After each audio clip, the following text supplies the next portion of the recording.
welcome everybody. Thank you very much for joining us this morning. Going to hear about how digital technologies can support smart farming. And as we've just been having a little kind of pre-event chat, I think we're all recognise how sort of digital transformation has changed our lives and has been much more relevant in the last few months. As I say, you know, we've been working from home and working remotely, and it certainly enabled us to pretty much carry on uninterrupted in many ways, and very productively. I think everybody is surprised how productive people are at working from home. In fact, we've even heard from a number of e-commerce businesses saying that their businesses have grown 4 times in the last few months. So definitely those who are embracing technology and using it are definitely going to come out stronger when things start to take some kind of normality. And I guess, just as we were talking, keeping in touch with customers and staff certainly being made more effective by the use of Skype and WebEx and Zoom. And the rural economy is no exception to this. You know, as a region, Edinburgh and its neighbours in Fife, the borders, East Lothian, you know, they equally need to access this technology to drive productivity and competitiveness. I was kind of doing a bit of research. I was surprised to find Fife and the Lothians have the largest proportion of land in Scotland allocated to crop. 20% of Scotland's population live in rural areas, but contribute 27% to Scotland's economy. So this is a really, really important part of the Scottish economy.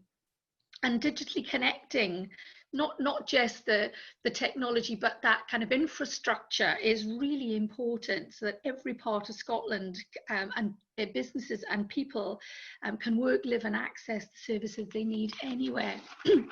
So really delighted to be joined by our 2 speakers this morning. We've got Justene Ewing, Vice President CGI for Edinburgh Metro Scotland, and Eddie Turnbull. Eddie, you must have one of the longest job titles ever.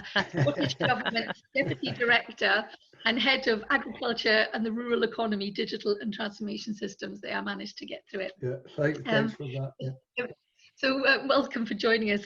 And I suppose for us, you know, the Edinburgh Chamber of Commerce, you know, the Edinburgh and South East Scotland City Region deal is quite unique in that it's focusing on data-driven innovation and digital skills. So it's a real opportunity for our rural economy in the region to access the smarter and more data-enabled processes. And I know, speaking with many of at the university who were driving DDI, you know, the application is immense for this. So I'm really fascinated to hear what our speakers are going to be talking about this morning. So I'm now going to hand over, I think, Justine, you're going to start us off and then hand over to Eddie. I am, yes. So first of all, hello to everyone. I am really humbled as always to be doing things with the Chamber of Commerce, both in Edinburgh and in Scotland. What I plan to do is be a little bit provocative, but in a kind of constructive way in relation to the rural economy piece, although I will pick up a little bit about farming along the way. So I'm going to speak for I'm going to say 50 minutes just in case, but I think I'll probably go a bit faster than that, and then I'll hand over to Eddie. For those that don't know about CGI, I'll just take a very quick second to talk to you about that. Over the last 5 years, CGI has established a home in Scotland. We're pretty proud to be here. There's just more than 500 of us here with, and I think we're about 15 or 16 clients now, and continuing to grow. We do work in all of the little yellow dots that we've got on the screen, and Eddie is my client, and we work pretty well together in Scottish Government. And a little quirk of just how close Scotland is. Eddie and I used to work together in both of our previous roles when we were both in health. So, and having spoken together many a time before, but our subject matter expertise is, well, certainly mine is going to be challenged from health into agriculture for this presentation. So just wanted to touch a little bit on that. The other thing just to point out is that CGI, a big part of what we do is in our supply chain, and we're very proud to say that as of yesterday, we do work with 97 Scottish SMEs last financial year, spending more than £30 million in our supply chain on SMEs in Scotland. So that is something that we continue to be pretty keen to do in supporting that economy. In terms of agricultural innovation, Eddie's going to speak supremely eloquently about some of the things that's going on in Scotland. So I thought I would take a second to touch on some of the things that we're doing elsewhere in the world and see if I could provoke some thinking. So we do work with Estonia much in the very same way that we're working with Eddie and his team in supporting the agricultural and rural economy payments to the farming and fishing industry. I think we're paying out something like €180 million of grant subsidies there. But the thing that actually is quite exciting about what we're doing in Estonia, which took me right down a rabbit hole yesterday, was we have some research programs going in Estonia where Earth observation satellites are being used in the development of remote grass cutting and crop monitoring systems. And yes, that does mean automated tractors running about the countryside cutting grass in conjunction with the Tartu Observatory. And in Estonia, they've got some pretty strict rules about what their farmers are allowed to do with the length of grass and the health of the grass and how that all supports the ecology of the region. So I thought that was pretty interesting. I then found some work that we're doing with the European Space Agency on a greenhouse early warning system, which is not alarms inside the greenhouses going off if it gets too hot, but it absolutely is around using Earth satellite observation technology and looking at how you create optimal conditions for cultivation in greenhouses. And what that imagery does is it alerts farmers to changes in subsidence or subsidence, flooding, if there's any glass damage. But also then when you combine that with the weather data that we also provide, that allows farmers to plan for better outcomes from their crop management, which I don't know, I think that's pretty interesting that we look after greenhouses from space. The other one, which, and actually from an Edinburgh perspective, this could be quite interesting, we're working with Oslo on urban farming and how we can use professional buildings, office buildings, to promote crop growth on the top of these buildings. And again, this isn't about satellites, but it is about artificial intelligence, using all sorts of different data. And the picture that you can see there is the CGI office in Oslo, where we're growing beetroot and onions and things like that. And what we're doing is using automated scarecrows that basically take images of the birds that land, so where they're capturing what type of birds are in the ecology, but then what they're doing is determining whether that bird's a threat to the crop that they're growing on the roof, and then if it is, using the right sound alert to get the bird to disappear off and leave the crops alone, and if it's a non-threatening bird, then they just leave the bird there. So that was quite an interesting use of innovation in an urban farming setting. And then finally, I watched last night, and I urge, I know there's quite a few other small SMEs on this call, but when we were at the Northumbrian Waters Innovation Festival last year, we met the Small Robot Company, and they shared with us their use of swarms of lightweight smart machines to replace non-environmentally friendly, quite heavy machinery in the form of tractors. and they've developed 3 small robots called Tom, Dick and Harry, which tickled me pink last night, and an AI brain named Wilma. And between Tom, Dick, Harry and Wilma, what they're doing is basically monitoring what's happening with the planting, treating the arable crops autonomously. And actually, the whole point of that is about enabling farmers through the use of technology to be much more efficient, precise and productive in what they're doing, but also to be significantly kinder to the soil and the environment that they're working in. So just a couple of examples of innovation that, you know, certainly CGI is involved in from a European perspective. There's many more, but I genuinely thought that those were the kind of interesting ones for me. But what I'm going to do now is I'm going to take us up a level, quite literally actually, and into space, and talk to you a little bit about CGI and space, because the thing for me about this slide is that while CGI's long history in space, and more than 40 years of a pedigree in space actually, is very deep rooted in international programmes with NASA and the European Space Agency, and actually all things defence initially is where this started. The changing nature of space and its capabilities mean that many more organisations of all sizes are going to be able to get involved. And of course, we have a developing space sector in Scotland's rural economies. And I don't know if everyone on the call knows, but the Western Isles, Orkney, Shetland and Sutherland are all actively working on space launch capability programmes. And a fifth of all UK space jobs are in Scotland on the west coast. And we do produce more satellites than any other European country. And of course, the thing that's pretty interesting about those satellites is that they can all help the agriculture and farming sector, as well as what we're trying to do with the climate and supporting better outcomes there.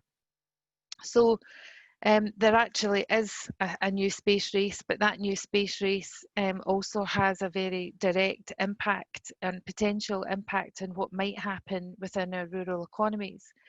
And what this slide is showing you is that, and the black circles there that I've kind of tried to pull out, show the types of technologies that are actively deployed in space right now that are having a daily impact in relation to what's going on within the agricultural sector, particularly around AI and machine learning for enhanced command and control centres. And the types of calculations that happen in space, you know, it's billions of very complex calculations being sent back down to us here in relation to weather, Earth observation, movement in land, change in circumstances that all significantly support decision making, and particularly in large land space where it's not always easy to get access to. We also are European Space Agency's strategic partner for low orbit 4 and 5G communications, as well as satellite communications for terrestrial links. And I think that that's pretty important for us in Scotland, particularly because we know, and I think it was Vodafone that told us, that 15% of the land mass in Scotland will never be able to be fibre connected.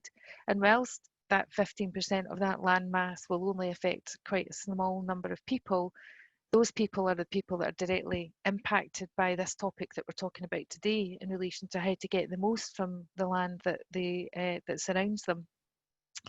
And the connectivity that they will get from something of this nature will be at least as good as fibre, but probably significantly better. And easy for me to say, European Space Agency, despite Brexit, and Eddie will talk about Brexit, but we are working with them on their Centre of Excellence in Harwell. So I think what we're really interested to see is how can what role will 5G and those hybrid networks have in relation to supporting this sector that we're talking about today. I'm just going to show you a wee 2-minute video. I hope it's going to work. So let me try that and see.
So that was a bit corporate-y, but I suppose what I was trying to do with that video was to really show the power of what Earth observation can actually achieve, and the power of what exists there is pretty phenomenal. And you know, as I said earlier, you know, we have been working in space for 40 years, but more than 25 of that in Earth observation systems.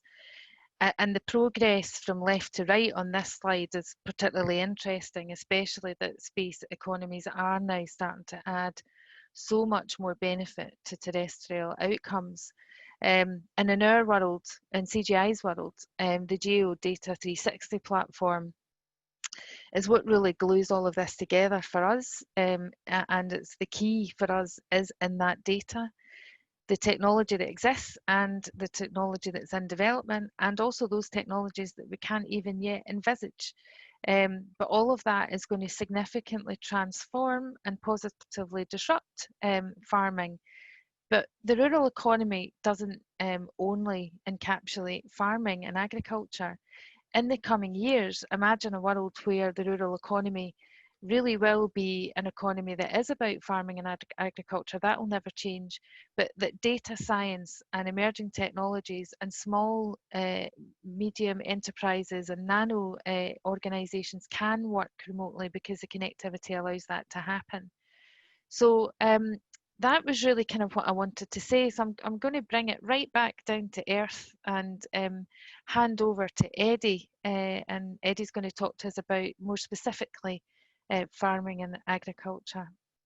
Justine said her and I have worked together, and we work together in health, in digital health, in fact. And a reflection in the current situation from me is that I spent a lot of my time trying to advocate the use of digital technologies in health, and the fact that we could do things such as remote consultations in health. And there was quite a resistance to that, actually, by saying that clearly it was something that I guess clinicians had to see the patient to make an informed judgment. And yet we've now seen, because of the circumstances that we're in, people think differently about what is possible and what's allowable. So I would bear that in mind as I start to kind of move through this. And the other point we were discussing earlier is how we've managed to enable so many people to work from home. This has been a really challenging time for us, in fact, because it is right in our key point in terms of transactional systems for farmers, crofters, land managers. It was between March and May, the time where they submit their claims for subsidies and grants. So that's a massive time for us. And that's also coupled with the time where we're peak payment time.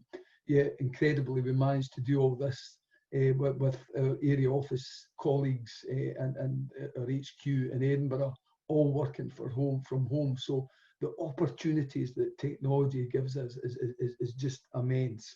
So next slide, if you don't mind, Justine. So basically, the point of this slide is just a reminder around connectivity and the fact that commerce thrives once connections are made. So historically, in ancient times, settlements were established around rivers, and that enabled commerce.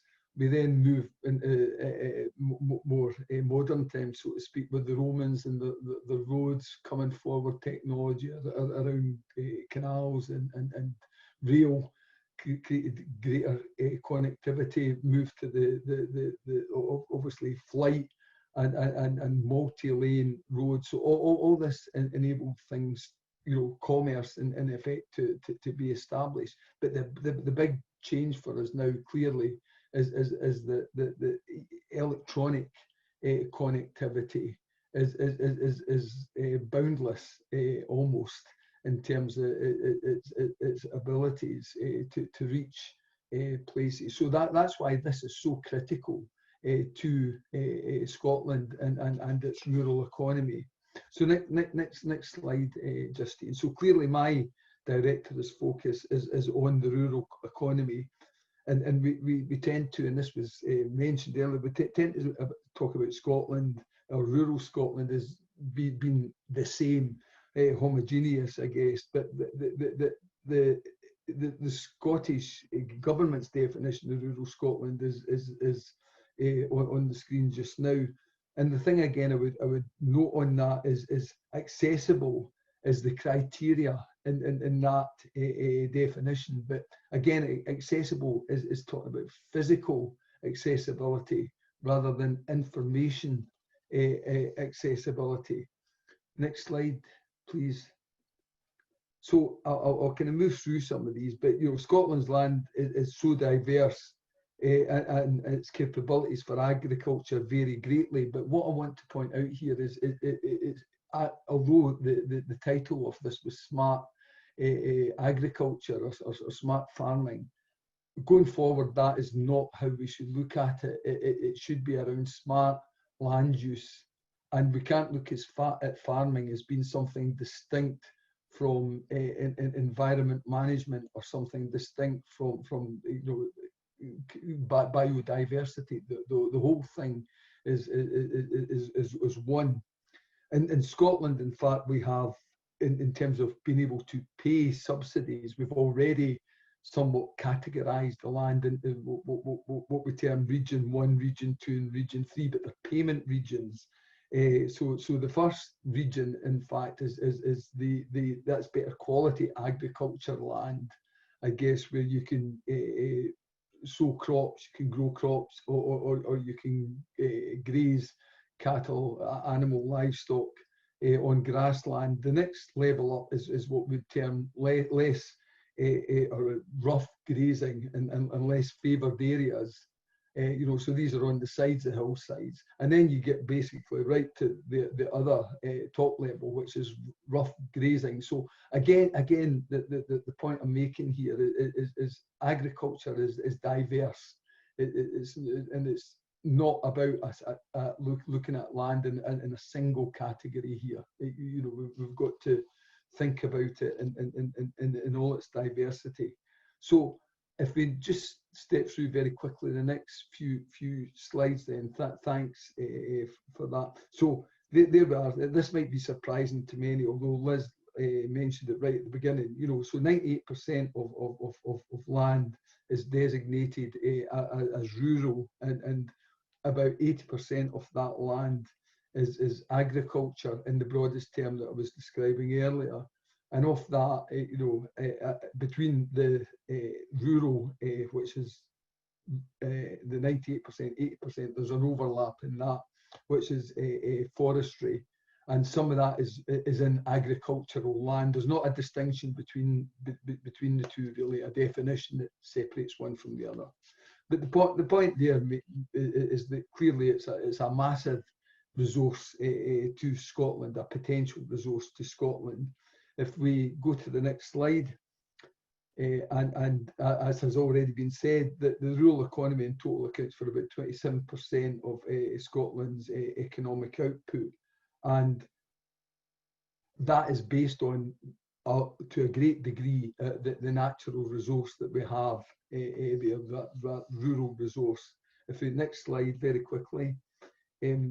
So to some people, the term rural economy conjures up images of kind of sleepy traditional industries, crafts, where little changes from one generation to the next. But that is not true. The reality is that the rural economy is vibrant, diverse, and changing all the time.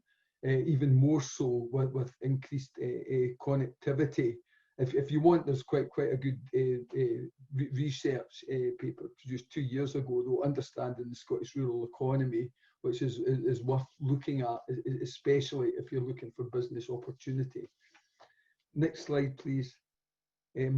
So I guess the most striking finding of that report is actually how similar the rural and urban economies actually are in terms of their makeup. While there's some areas that have a greater reliance on land-based activities, it's not uniform across the country. Again, Liz spoke earlier about the differences between, say, the areas in Lothian, and perhaps if you move just a bit further south to the borders. However, there's different characteristics in the way that the working of the land takes place. So again, that's something we must think about in terms of the application of technologies. And what is interesting for the group assembled today is SMEs accounted for about 70% of the rural employment, whereas in cities and urban areas it's 47%. So next slide, please.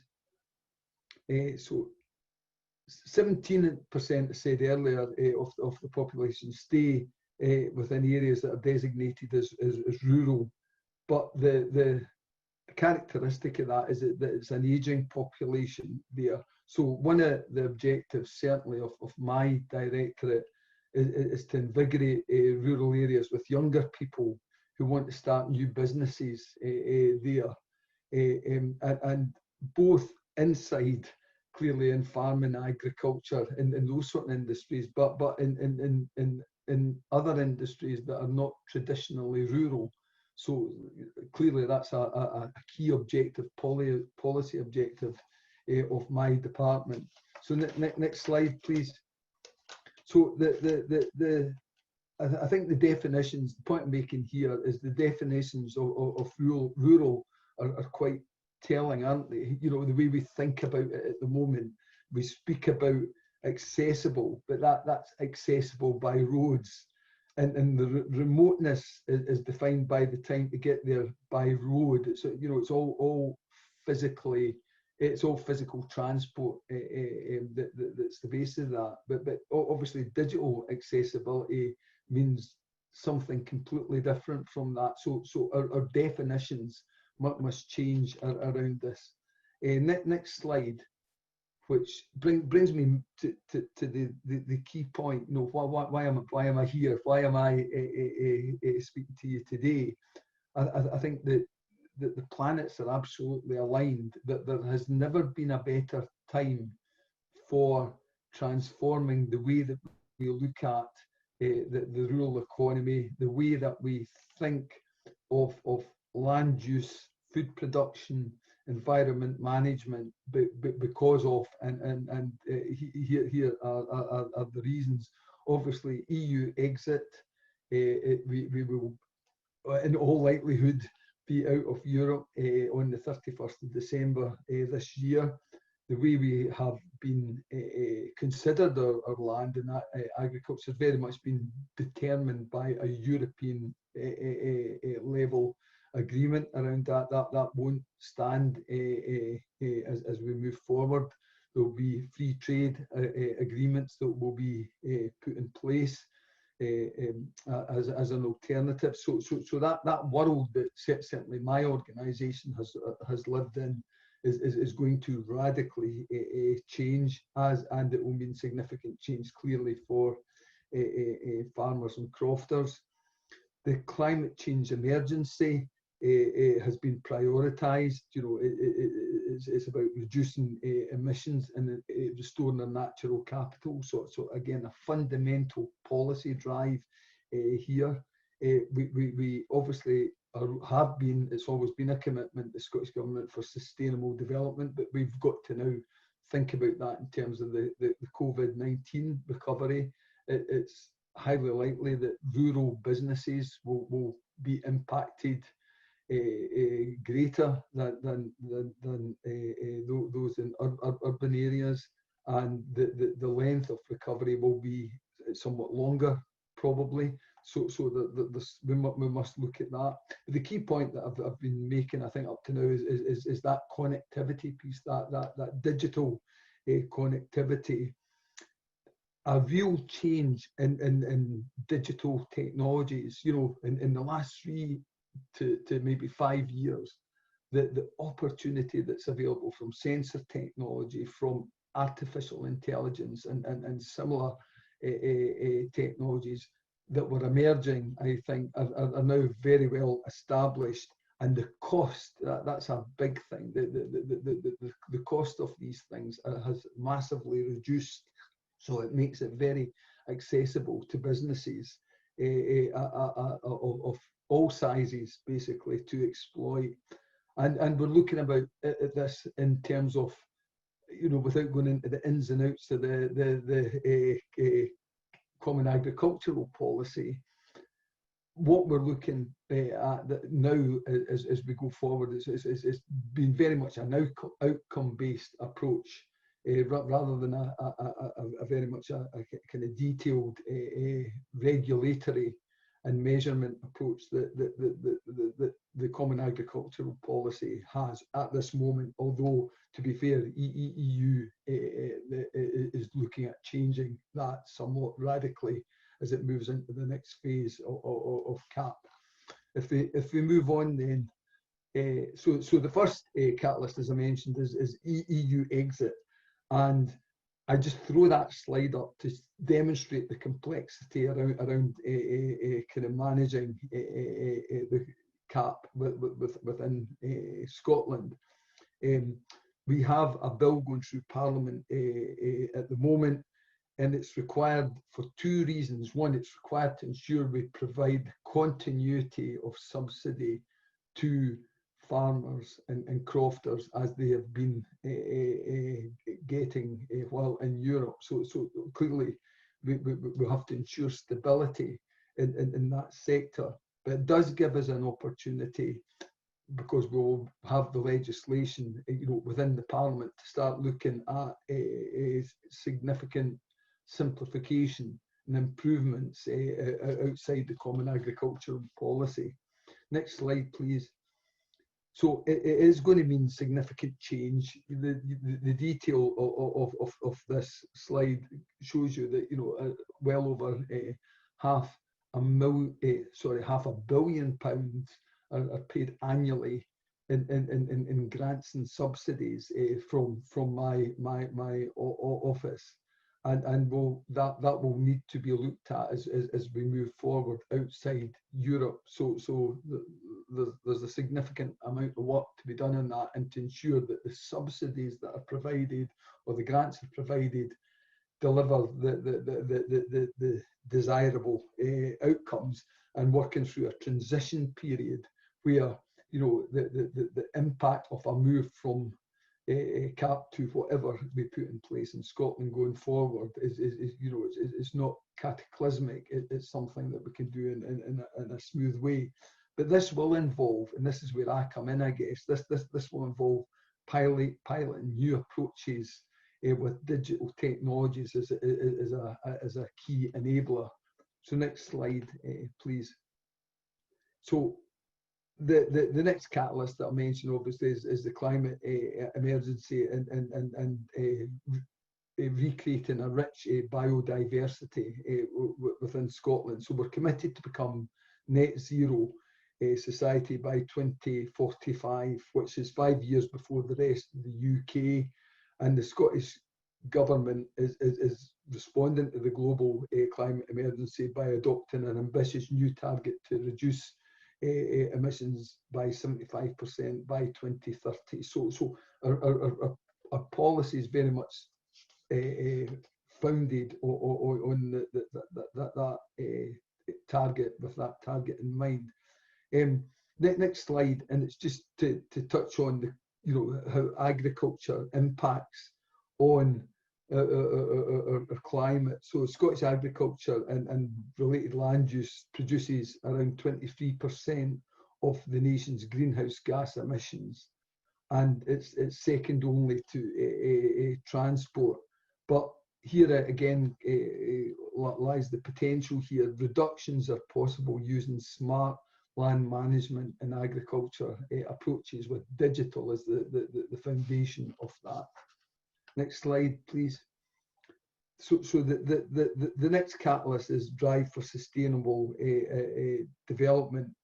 And this is the point here is I've made earlier is we can't think about agriculture in isolation. We need to take a holistic view and look at in terms of what's called natural capital. So this is where you try and balance the benefits between environmental benefits. Again, the biodiversity element of that, the reduced carbon point, reduced greenhouse gases, with the economic benefits of farming. I mean, you farm to businesses farm to provide a profit and sell obviously to markets, and then there's the social benefit of the environment. So going forward, we need to think of this in a holistic way, and therefore we need to think it holistically in terms of how we deploy digital technologies to enable that. So if we move on quickly, so this in a nutshell is kind of policy aim that we're kind of working with just now. So we have a thriving, sustainable rural economy that supports our climate, biodiversity and repopulation goals. And I won't read the slide, but you can see that it covers those dimensions that I mentioned earlier on about for natural capital, the social, the economic benefit and the environmental benefit. So if we move on again, very conscious of time, so I'll try and do this very, very quickly. The next catalyst is obviously digital connectivity. So Scotland is in our 100 programme rolling out broadband across Scotland, but it's not going to reach every part of Scotland, as we mentioned earlier on. Next slide.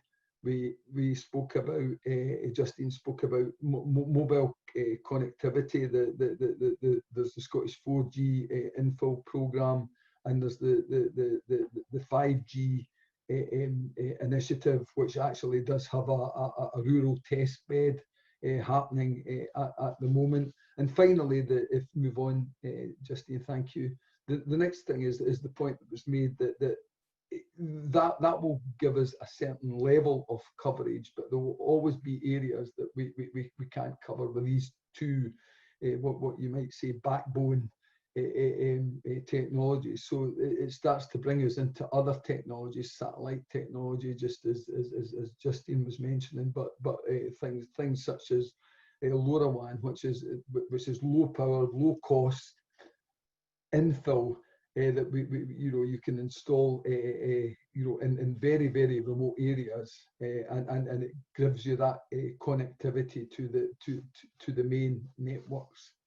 If we move on then, so again a list here. I mentioned earlier that the technology has moved forward massively in the last few years, and what that does enable us to do is put these to immense use in terms of environment management and agriculture. As I say, it's the cost sensors that 3-4 years ago had a battery life of a few months if you were lucky, and cost hundreds and hundreds of pounds, are now you can buy them at a fraction of the cost, and the battery life can be 2 or even longer years. So the cost is massively reducing. So if we move on quickly, so Gartner is one of the world's leading digital research and advisory companies. And its reputation is built on predicting trends in the application of digital technologies. And Gartner actually puts land use, food production, environment management, agriculture at the very top of the list at the moment for exploiting these new technologies. Again, because of the connectivity. So Gartner, as it says there, is predicting that by 2025. 50% of farms worldwide will use the Internet of Things and other digital technologies, where at the moment it's less than 10% worldwide. So next slide. what's my role in this? What's the government's role in this? So first of all, as we do in government, we're developing a digital strategy for land use, food production, and environment management. The last one was 5 years ago. So it really does need to be updated, and it was created in a time, I guess, where we were dominated by the common agricultural policy. So having said that, it's not a technical strategy. Don't think of it that way. Technology is only the foundation.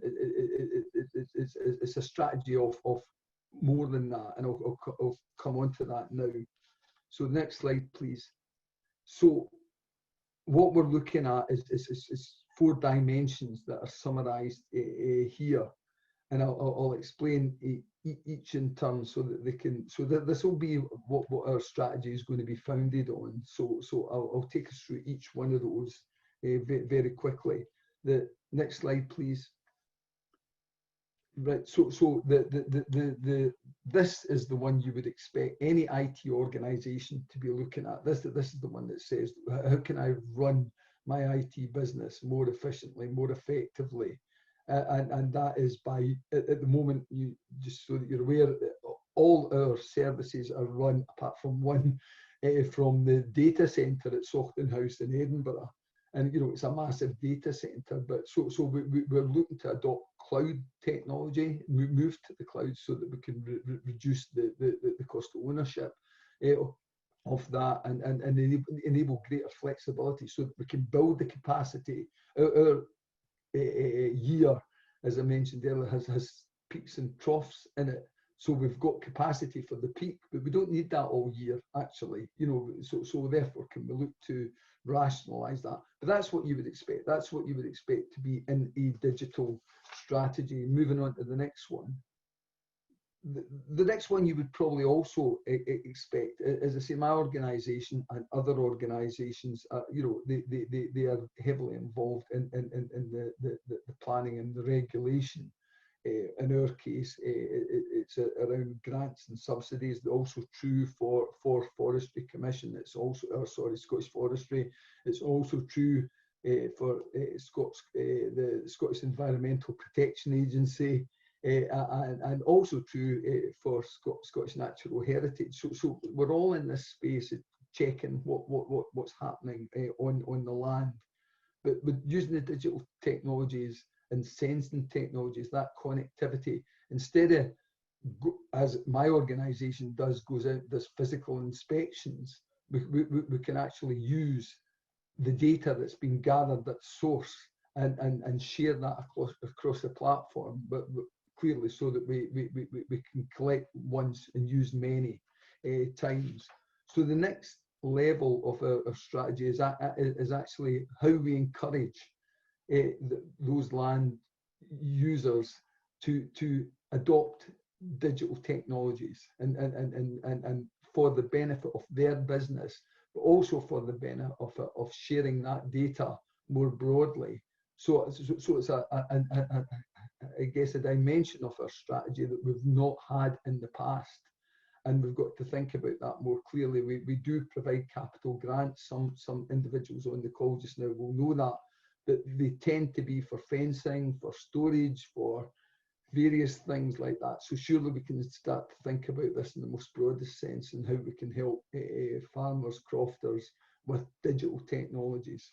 And the final one for me is this furthest reaching one, is how do we promote businesses that normally wouldn't have established themselves in a rural setting, or wouldn't have seen the opportunities perhaps in smart farming or smart land management, to say, hold on, there is something in this for us.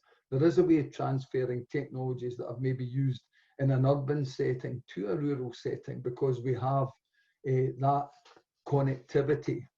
So I'll finish on this next slide, I think, which kind of captures it. So where do I fit in this?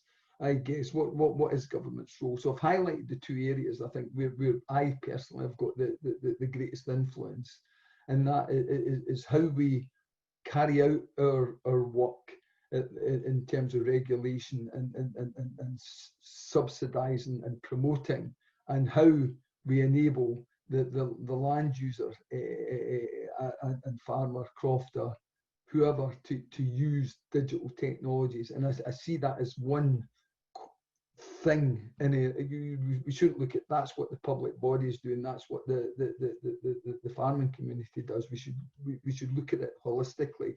So why should we do that? Key thing here is standards. You know, there is a danger here that we can install digital technology quite widespread, but then none of it talks to each other, and the data that we get from it we cannot use collectively, because it's not matched. And one of the things that I'm very keen to move forward at the moment is have a common geospatial base for the definition of land in Scotland. So we're working with other organisations on that. So it is about data sharing platforms. How can we create those? It's about focusing on the customer, so that the customer doesn't deal with 3 or 4 different organisations. It just deals with the public body, the governance once, and the data is used many times. It's about promoting skills development, and it's making sure that we target funding to encourage innovation. So I think I'll leave it there to give us a wee opportunity for some questions. So thanks folks for listening to me.